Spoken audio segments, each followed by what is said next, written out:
அன்பான நேயர்களே, நாம் இடைவேளைக்கு முன்பாக துளசியை கொண்டு வறண்ட கூந்தல் என்ற நோய்க்கான அற்புதமான மருத்துவத்தை நாம் பார்த்தோம். இப்பொழுது முகப்பொலிவு ஏற்படுவதற்கான ஒரு மருத்துவத்தை நாம் பார்க்க போகின்றோம். ஃபேஸ் பியூட்டி என்று சொல்லக்கூடிய முக அழகு. நவீன மருத்துவத்தில் முக அழகிற்காக பல வகையான கலவைகள் வருகின்றன. அவற்றை பயன்படுத்தும் போது தோல் ஒரு வறட்சி தன்மை ஏற்படுகின்றன. ஒரு சிலருக்கு ஒவ்வாமை ஏற்பட்டு தோல் சிறு சிறு கொப்பளங்கள் ஏற்படும். ஒரு சிலருக்கு கருமை நிறம் படர்ந்துவிடும். இவையெல்லாம் பூரணமாக நீக்கிக் கொள்வதற்கும் முகத்தை ஒரு அற்புதமான முறையில் ஜொலிக்க வைப்பதற்கும் ஒரு மருத்துவத்தை இப்பொழுது பார்க்கலாம்.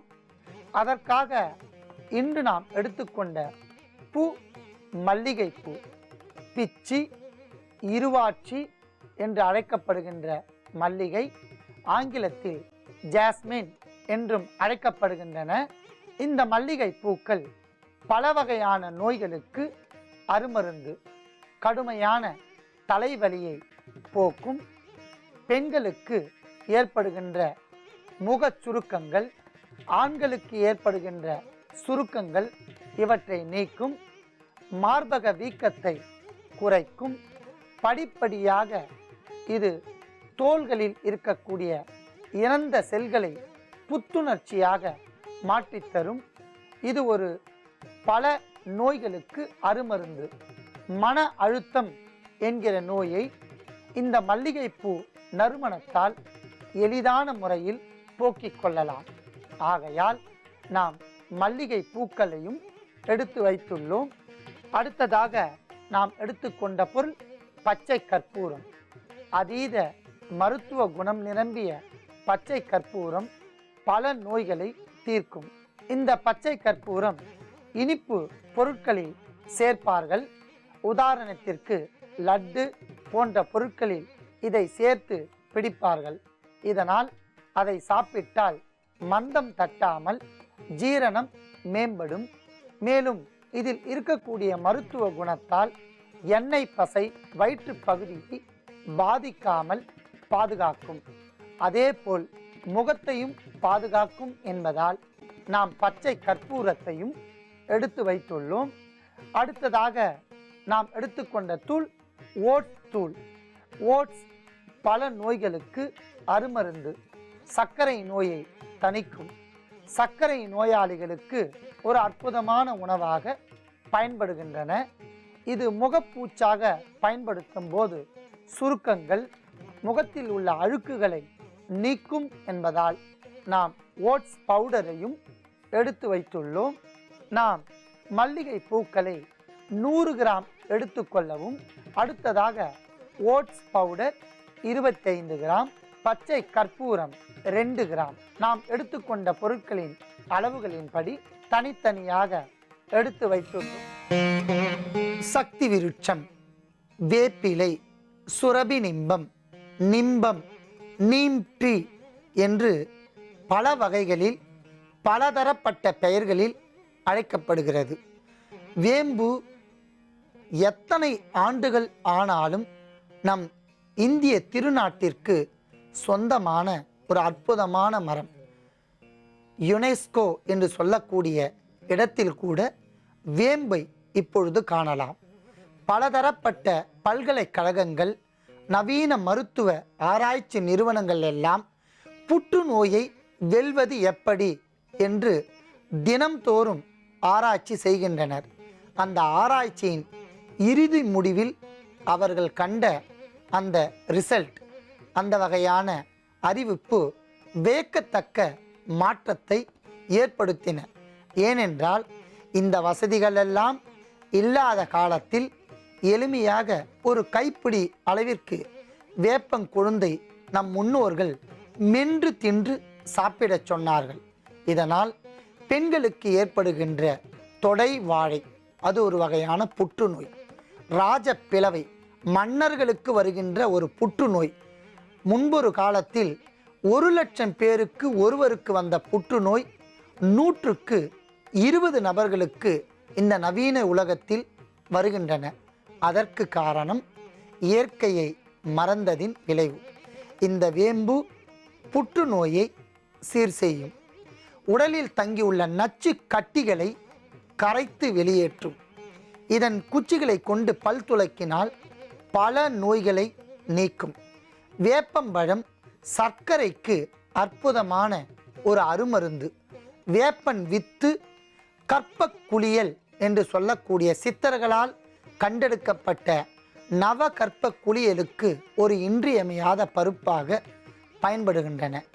வேப்ப எண்ணெய் தாந்திரீக ஓமத்திற்கு பயன்படுகின்றன. வேப்ப எண்ணெய் தோல் நோயை நீக்குகின்றன. வேம்பு முடி வளர்ச்சியை கட்டுப்படுத்தும். தேவையற்ற ரோமங்களை நீக்கும். உடலில் தங்கியுள்ள அழுக்கு கொப்பளங்களை தணிக்கும். அம்மை கண்ட காலத்தில் உடலெங்கும் அந்த நீர் கோர்த்து உடலுக்கு ஒரு எரிச்சலையும் நமைச்சலையும் தரும். வேப்பிலையை கொண்டு விசிறி வந்தால் இதன் காற்றால் ஆசுவாசப்படுத்தப்படும். உடலெங்கும் இருக்கக்கூடிய அம்மை கொப்பளங்கள் படிப்படியாக தணியும். அதன் மீது வேப்பிலையை அரைத்து பூசினால் கொப்பளங்கள் இருந்த இடமே தெரியாமல் மாறிவிடும். ஸ்கார், சிக்கன் பாக்ஸ் ஸ்கார் என்று சொல்லக்கூடிய சிறு அம்மையின் வடுக்கள் எல்லாம் மறைந்துவிடும். மேலும் இது பல அரிய நோய்களை போக்கி பெண்களுக்கு இன்றியமையாத ஒரு மூலிகையாக விளங்குகின்றது. அன்பான நேயர்களே, இன்று முதல் நாம் ஒரு சபதம் ஏற்போம். மாதத்திற்கு ஒரு முறையாவது அவர்கள் ஜென்ம நட்சத்திரம் வரும். உதாரணத்திற்கு கிருத்திகை என்று வைத்துக்கொண்டால் மாதத்திற்கு ஒரு முறை கிருத்திகை வரும். வருடத்திற்கு ஒரு முறையும் ஜென்ம நட்சத்திரம் பிறந்த நாளாக வரும். மாதத்திற்கு ஒரு முறை இல்லை என்றாலும் வருடத்திற்கு ஒரு முறை வருகின்ற தங்களது பிறந்த நாளில் ஓர் வில்வம், ஓர் அரசன், 3 புலி, 4 மா, 5 வில்வம், 6 வேம்பு இவற்றை நட்டு வந்தால் விருட்ச சாஸ்திர பலன்படி ஒரு மனிதனுக்கு எப்பேற்பட்ட கொடிய நோயும் விலகும். இதை சத்தியம் செய்து சித்தர்கள் கூறுகின்றனர். அந்த வகையிலாவது நாம் சாதாரணமாக ஒரு வேப்பிலை மரத்தையாவது நட்டு வந்தால் எதிர்காலத்தில் ஓசோன் படலங்கள் தூய்மையாக்கப்பட்டு நச்சு காற்றும் விலகி நம் பின்னால் வரும் சந்ததியர்களுக்கு பயன்படும்.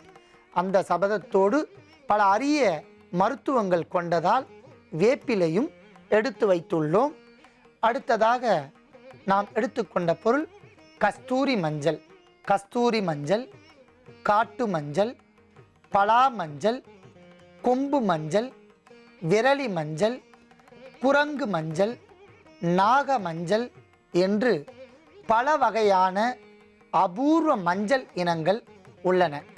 நமது ஜீ தமிழ் தொலைக்காட்சியில் கிட்டத்தட்ட இந்த அபூர்வ வகை மஞ்சளில் 2ஐ தவிர்த்து பல வகையான அபூர்வ மஞ்சளை நாம் நேரில் பார்த்திருக்கின்றோம்.